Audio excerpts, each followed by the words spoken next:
आदरणीय सभापति जी, मैं उन सभी सदस्यों का भी आभार व्यक्त करता हूं जिन्होंने इस चर्चा में भाग लिया, अपनी कल्पना के अनुसार चर्चा को विस्तार देने का प्रयास भी किया और इसलिए मैं सदन में हिस्सा लेने और चर्चा में हिस्सा लेने वाले सभी आदरणीय सदस्यों का धन्यवाद करता हूं। आदरणीय सभापति जी, ये सदन राज्यों का सदन है। बीते दशकों में अनेक बुद्धिजीवियों ने इस सदन से देश को दिशा दी है, देश का मार्गदर्शन किया। इस सदन में अनेक साथी ऐसे हैं जो अपने व्यक्तिगत जीवन में भी बहुत कुछ सिद्धियां प्राप्त की हुई हैं, अपने व्यक्तिगत जीवन में बहुत बड़े काम भी किए हुए हैं और इसलिए इस सदन में जो भी बात होती है उस बात को देश बहुत गंभीरता से सुनता है और देश उसे बहुत गंभीरता।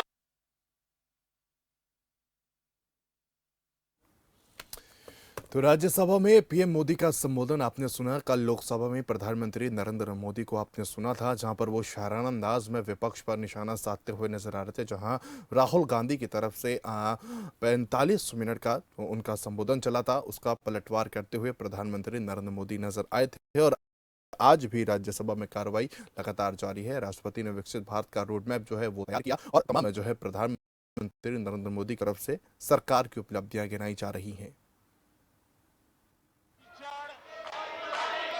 उसके पास था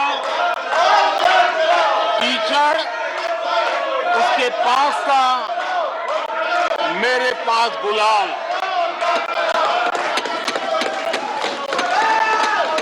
कीचड़ उसके पास था, मेरे पास गुलाल।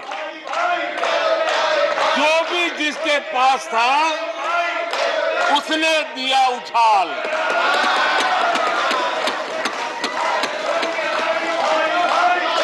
अच्छाई है, जितना कीचड़ उछालोगे कमल उतना ही ज्यादा खिलेगा।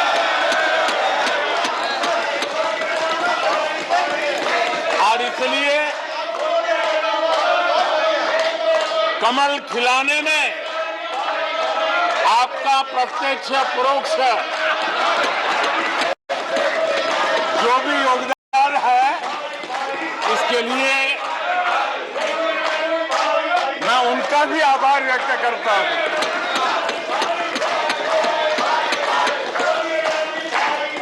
आदरणीय सभापति जी, कल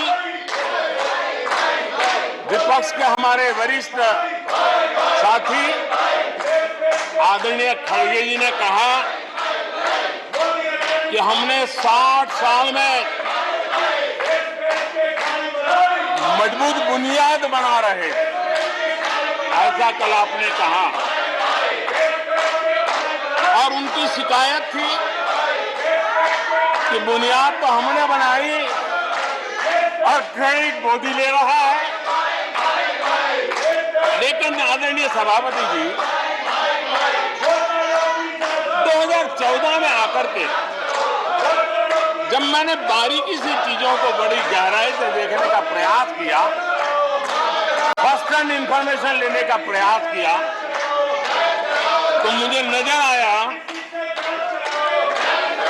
कि 60 साल कांग्रेस के परिवार ने, हो सकता है उनका इरादा मजबूत मिल बनाने का हो, मैं उस पर कोई टिप्पणी करना नहीं चाहता, लेकिन 2014 के बाद आकर के मैंने देखा कि उन्होंने गड्ढे ही गड्ढे कर दिए थे। उनका इरादा नीम का होगा, लेकिन उन्होंने गड्ढे ही गड्ढे कर दिए। और आदरणीय सभापति जी, जब वो गड्ढे खोद रहे थे, 6-6 दशक बर्बाद कर दिए थे, उस समय दुनिया के छोटे छोटे देश भी सफलता के शिखरों को छू रहे थे, आगे बढ़ रहे थे।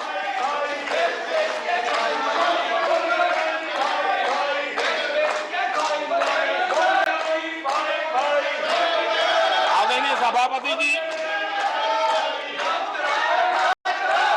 उनका तो वो साल इतना अच्छा माहौल था कि पंचायत से लेकर के पार्लियामेंट तक उन्हीं की दुनिया चलती थी।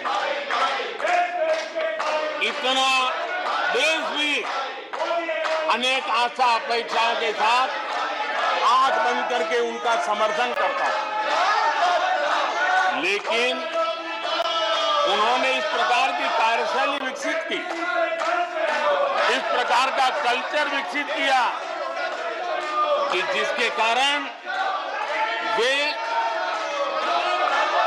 एक भी चुनौती का परमानेंट सॉल्यूशन करने का न कभी सोचा, न कभी उनको सूझा, न कभी उन्होंने प्रयास किया।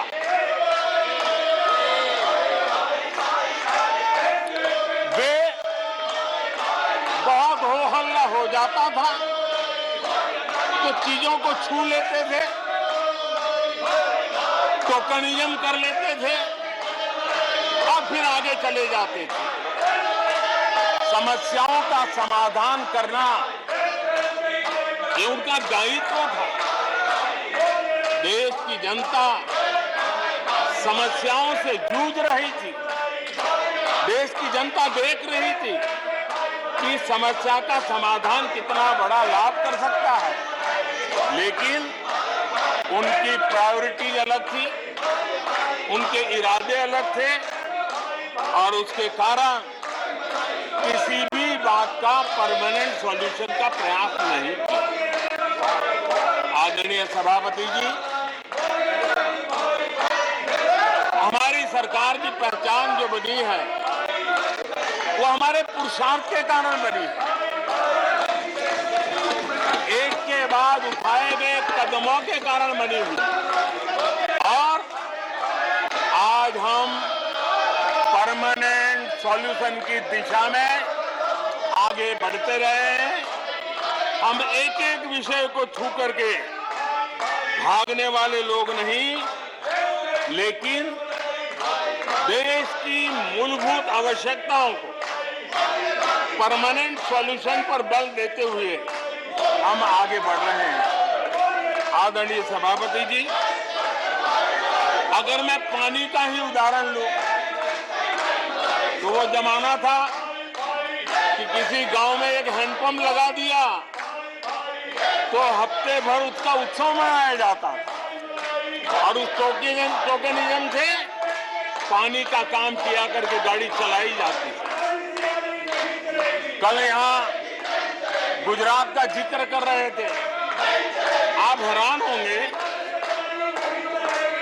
सबसे ज्यादा सीटों से जीतने का उनका जो गौरव था, वैसे एक मुख्यमंत्री एक शहर में पानी की टंकी का उद्घाटन करने गए थे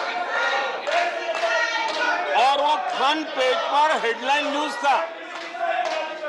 यानी समस्याओं का टोकनिज्म क्या होता है, कैसे टाला जाता है, ये कल्चर देश ने देखा है। हमने भी पानी की समस्या को सुलझाने के लिए रास्ते अपनाए। हमने जल संरक्षण, जल सिंचन हर पहलू पर ध्यान दिया। हमने कैच द रेन अभियान से जनता को जोड़ा। इतना ही नहीं, आजादी के पहले कि अब तक हम सरकार में आने तब तक सिर्फ 3 करोड़ घरों तक नल से जल मिलता था। आदरणीय सभापति जी, पिछले 3-4 साल में आज 11 करोड़ घरों को नल से जल मिल रहा है। भारत पानी की समस्या जो हर परिवार की समस्या होती है, जीवन में उसके बिना चल नहीं सकता और भविष्य के संभावनाओं को भी देखते हुए हमने उसके समाधान के रास्ते चुने। आदरणीय सभापति जी, मैं एक और विषय पर भी जाना चाहता हूं। Empowerment of common people. बैंकों का राष्ट्रीयकरण हुआ था, इस बात से हुआ था कि गरीबों को बैंकों का अधिकार मिले, ऐसी बहानेबाजी की गई थी। लेकिन इस बैंक देश के आधे से अधिक लोग बैंक से दरवाजे तक नहीं पहुंच पाए। हमने परमानेंट सॉल्यूशन निकाला और जनधन अकाउंट का अभियान चलाया, बैंकों को मोटिवेट किया, ऑन बोर्ड लिया। पिछले 9 साल में ही 48 करोड़ जनधन बैंक खाते खोले गए।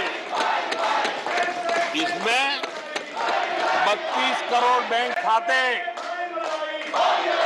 ग्रामीण और कस्बों में हुए हैं, यानी देश के गांव तक प्रगति की मिसाल को ले जाने का प्रयास हुआ। कल खड़गे जी शिकायत कर रहे थे कि मोदी जी बार बार मेरे चुनावी क्षेत्र में आते हैं। वो कह रहे थे मोदी जी कलबुर्गी आ जाते हैं। मैं जरा खड़गे जी को कहना चाहता हूं, मैं आता हूं उसकी शिकायत करने से पहले ये भी तो देखो कि कर्नाटका में 1 करोड़ 70 लाख जनधन बैंक अकाउंट खुले हैं। इतना ही नहीं, उन्हीं के इलाके में कलबुर्गी में 8 लाख से ज्यादा जनधन खाते खुले हैं। अब सभापति जी बताइए, इतने बैंक के खाते खुल जाए, इतना एम्पावरमेंट हो जाए, लोग इतने जागरूक हो जाए और किसी का इतने सालों के बाद खाता बंद हो जाए तो उनकी पीड़ा मैं समझ सकता हूं और बार बार उनका दर्द झलकता है। और मैं तो हैरान हूं, कभी कभी यहां तक कह देते हैं एक दलित को हरा दिया। अरे भाई, उसी इलाके की जनता जनार्दन है, उसने दूसरे दलित को जीता दिया।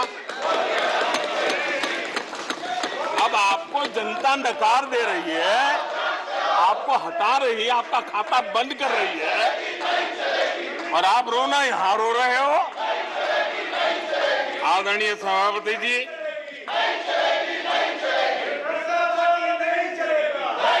जनधन, आधार, मोबाइल, ये जो त्रिशक्ति है और उसने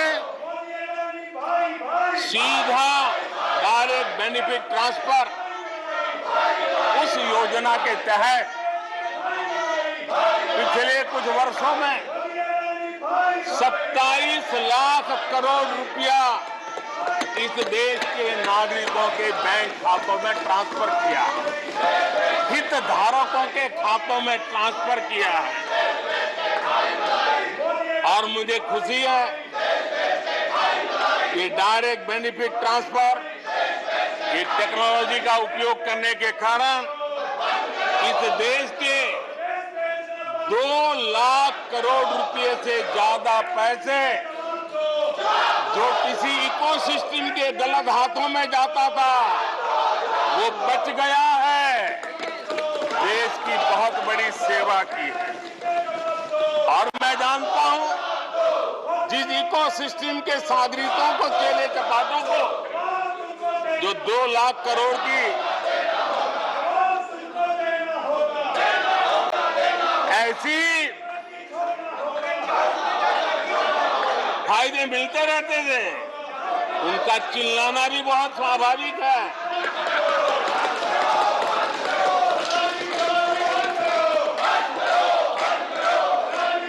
आदरणीय सभापति जी, हमारे देश में पहले परियोजनाएं अटकाना, लटकाना, भटकाना, ये उनकी कार्य संस्कृति का हिस्सा बन गया था। यही उनका कार्य करने का तरीका बन गया था। ईमानदार टैक्स पेयर की गाढ़ी कमाई, उसका नुकसान होता था। हमने टेक्नोलॉजी का प्लेटफॉर्म तैयार किया, पीएम गति शक्ति मास्टर प्लान लेकर के आए और 1600 लेयर में डेटा के माध्यम से इंफ्रास्ट्रक्चर को, प्रोजेक्ट्स को गति देने का काम हो रहा है। जो योजनाएं बनाने में महीनों लग जाते थे, वो आज सप्ताहों के भीतर भीतर उसको आगे बढ़ा दिया जाता है, क्योंकि आधुनिक भारत के निर्माण के लिए इंफ्रास्ट्रक्चर का महत्व हम भली भांति समझते हैं, स्केल का भी महत्व समझते हैं, स्पीड का भी महत्व समझते हैं और टेक्नोलॉजी के माध्यम से परमानेंट सॉल्यूशन और परमानेंट एस्पिरेशन का एड्रेस करने का प्रयास आदरणीय सभापति जी हम कर रहे हैं। आदरणीय सभापति जी, कोई भी जब सरकार में आता है तो देश के लिए कुछ करने के वादे करके आता है, जनता का कुछ भला करने के वादे करके आता है, लेकिन सिर्फ भावनाएं व्यक्त करने से बात बनती नहीं है। आप कह दें कि हम ऐसा चाहते हैं, हम ऐसा चाहते हैं, जैसे कभी कहा जाता था गरीबी हटाओ, 4 दशक हो गए हैं, हुआ कुछ नहीं। इसलिए विकास की गति क्या है, विकास की नीयत क्या है, विकास की दिशा क्या है, विकास का प्रयास क्या है, परिणाम क्या है, ये बहुत मायने रखता है। सिर्फ आप कहते रहे कि हम भी कुछ करते थे, इतने से बात बनती नहीं है। आदरणीय सभापति जी, जबकि हम जनता को उनकी प्राथमिकताओं के आधार पर, उनकी आवश्यकताओं, और जब जनता की इतनी बड़ी आवश्यकताओं के लिए मेहनत करते हैं तो हम पर दबाव भी बढ़ता है, हमें मेहनत भी ज्यादा करनी पड़ती है, हमें परिश्रम भी ज्यादा करना पड़ता है। लेकिन हमने, जैसे महात्मा गांधी जी कहते थे, श्रेय और प्रेय, हमने श्रेय का रास्ता चुना है, प्रिय लग जाए आराम कर ले, वो रास्ता हमने नहीं चुना है। मेहनत करनी पड़ेगी तो करेंगे, दिन रात खपाना पड़ेगा तो खपाएंगे, लेकिन जनता जनार्दन के एस्पिरेशन को चोट नहीं पहुंचने देंगे और उसके एस्पिरेशन सिद्धियों में परिवर्तित हो जाए और देश विकास की यात्रा को पार करे, इसके लिए हम काम करते रहेंगे। इन सपनों को लेकर के चलने वाले हम लोग हैं और हमने वो करके दिखाया। आदरणीय सभापति जी, अब आप देखिए, देश आजाद हुआ तब से 2014 तक 14 करोड़ एलपीजी कनेक्शन थे और लोगों की मांग भी थी। लोग सांसदों के पास जाते थे कि हमें एलपीजी कनेक्शन मिल जाए, और उस समय 14 करोड़ घरों में था, डिमांड भी कम थी, प्रेशर भी कम था, आपको गैस लाने के लिए खर्चा भी नहीं करना पड़ता था, आपको गैस पहुंचाने के लिए व्यवस्था, आप भी मजे में चलती थी गाड़ी, काम होता नहीं था, लोग इंतजार करते रहते।